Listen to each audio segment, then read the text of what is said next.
Hey friends, this is a short one. I'm going to share with you the melody to Last Christmas, or at least parts of the melody to Last Christmas, in flat. So check for that in Google Classroom.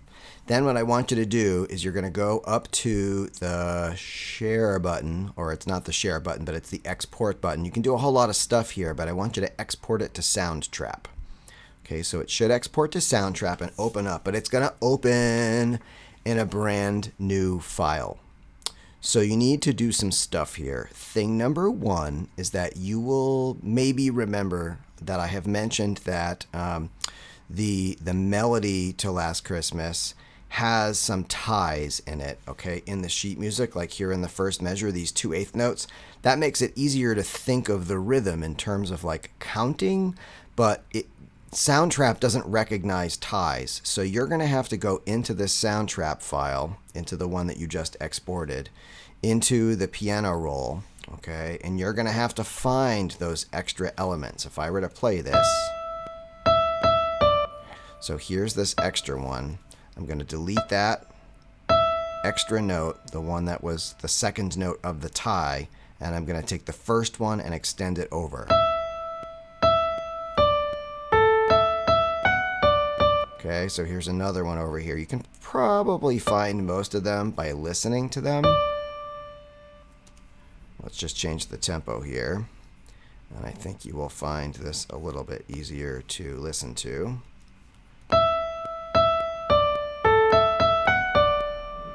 Okay, so I want you to go through and edit that whole thing. Make sure that you've got all those extra notes gone. It's not necessary to save this because what we're going to do once this is completely edited, and you're going to have to compare it against the sheet music. Okay, you're going to have to go back maybe and just make sure you know every measure that there's a tie and where you're going to have to move the melody over.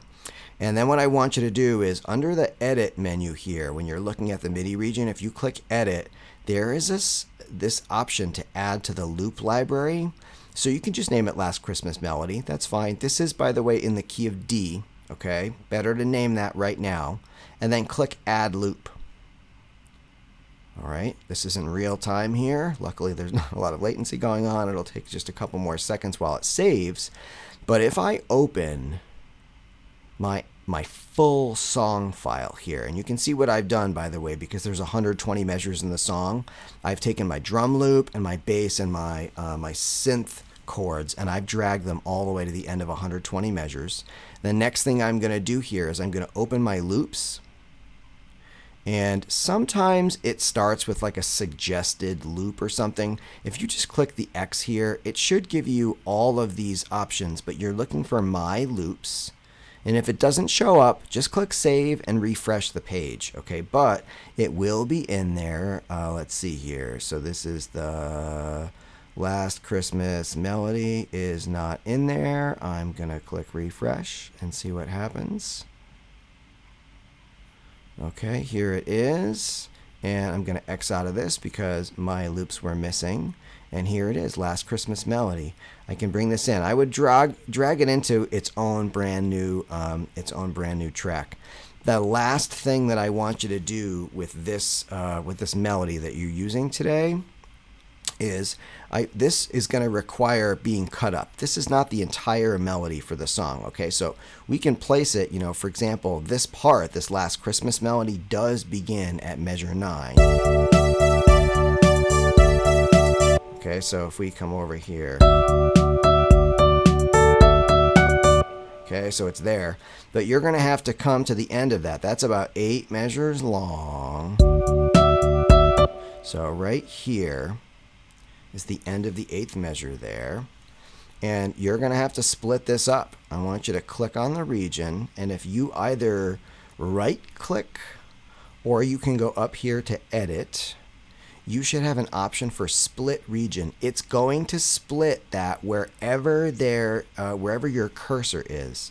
You'll be able to move this out of the way, and if you did your analysis correct, you'll remember that this repeats, right? So it happens 2 times. And then again here, whoops. All right, so that's really important information. Then I want you to go through and put the rest of this melody where it belongs. And you're going to spend time arranging the melody in the correct order today. So if you need a reference for that, you're going to have to do it by ear. All right, I'll show you this live in person, and let me know if you have any questions. Send me a message. Peace out.